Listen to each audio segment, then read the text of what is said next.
જય વાઘેશ્વરીમાં મમ્મી કિચનમાં તમારું સ્વાગત છે। આજે આપણે ખજૂર પાક બનાવવાના છે। તેના માટે ખજૂર લીધી છે। ખજૂર છે એકદમ આવી પોચી અને ઠળિયા વગરની।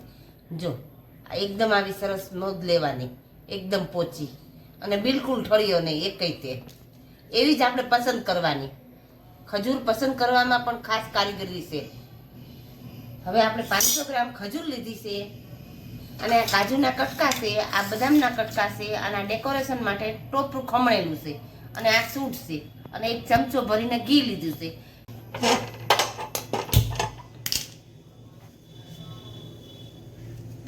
થાળીમાં ઘી આપણે લગાવી દઈએ।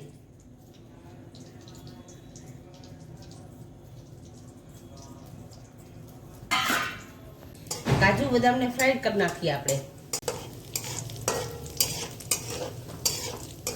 અને બહુ આપણે કરવાના નથી, સેજ કચાશ દૂર થાય તે માટે જ કરવાના છે, એટલા જ તે।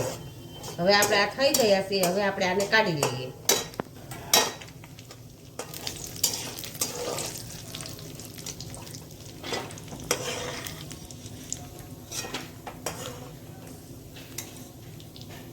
હવે ખજૂર છે એ આપણે એડ કરી દઈએ।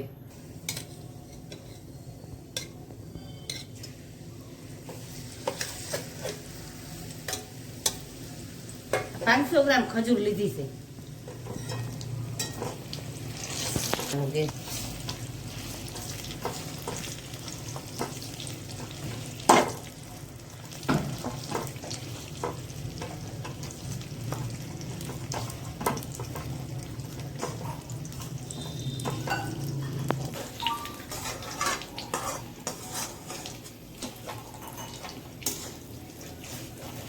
એકદમ ધીમો ગેસ રાખવાનો, ગેસ ધીમો રાખવાનો અને ગરમ થઈ જાય ને એટલે પછી આમ કરતું રહેવાનું, એટલે આપણી ખજૂર એકદમ પોચી થઈ જાય એટલે બધી ભાંગી જાય ને એક રસ થઈ જાય।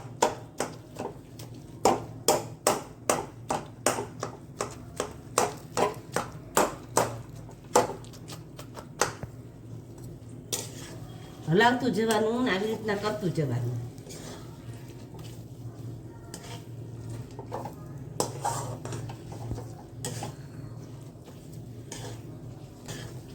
હવે જો આપણે એકદમ ઓલું થવા માંડી છે, બધી ખજૂર એક રસ થવા માંડી છે।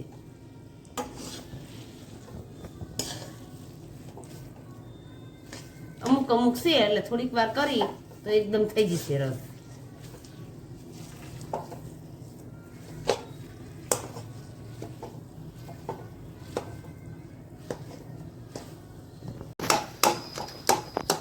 એકદમ રસ થવા માંડ્યો છે। હવે આપણે બધું રસ થવા માંડ્યું છે, એકદમ પોચી પડી ગઈ છે।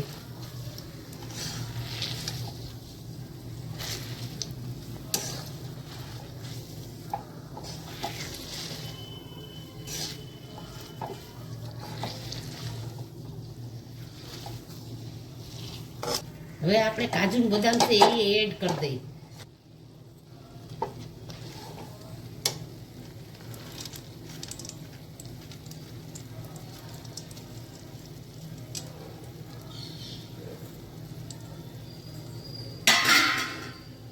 અને આ ચમચી ભરીને સૂંઠ હતી એ પણ એડ કરી દઈએ।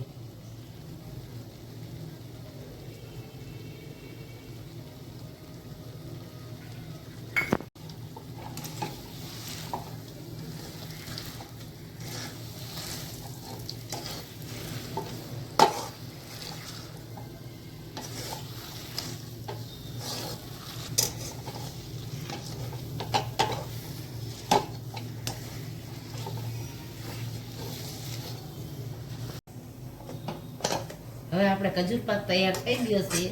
હવે આપણે વાસણમાં ઢાળી દઈએ। અને લાડવા કરવા હોય તો લાડવા પણ કરી શકાય અને પીસ કરવા હોય તો પીસ પણ કરી શકાય।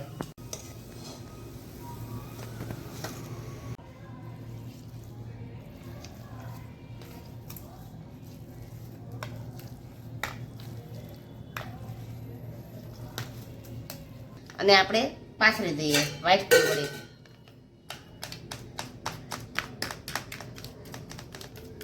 આ ઈજી રીત કહેવાય, તાવેથી એકદમ થાય ન થાય, ફટફટ થઈ જાય।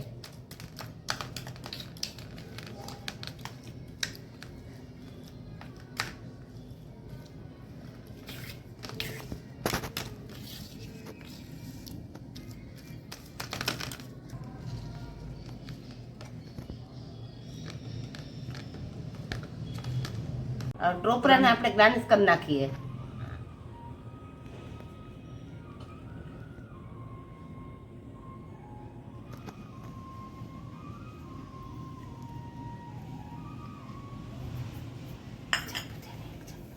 તો લાડવા પણ વાળી શકાય. જો આપણે એક લાડવો વાળીને બતાવીએ.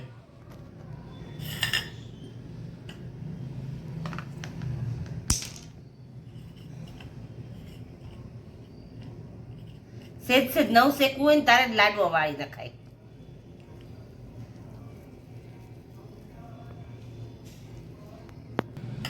આ લાડવો આપણો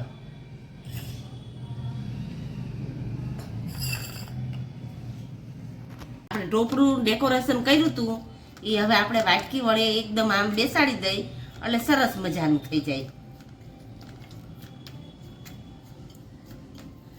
જો એકદમ બધું સરસ થઈ ગયું. હવે આપણે આ ઠંડુ થઈ જાય પછી આપણે આના પીસ પાડી નાખીએ. હવે આપણે ખજૂર પાક એકદમ ઠરી ગયો છે. હવે આપણે આના પીસ પાડી નાખીએ.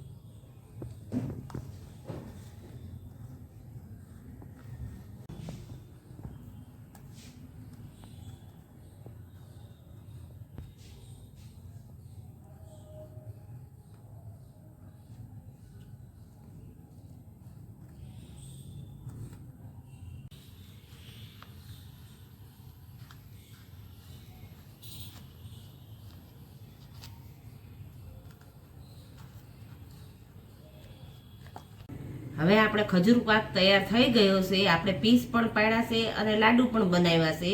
આનેથી એકદમ લો તત્વ વધે છે અને એકદમ પૌષ્ટિક છે. આ ખજૂર પાક બહુ સરસ મજાનો થઈ ગયો છે. જો તમને અમારી રેસીપી પસંદ આવી હોય તો અમારી ચેનલને સબસ્ક્રાઈબ કરજો, શેર કરજો અને લાઈક કરજો.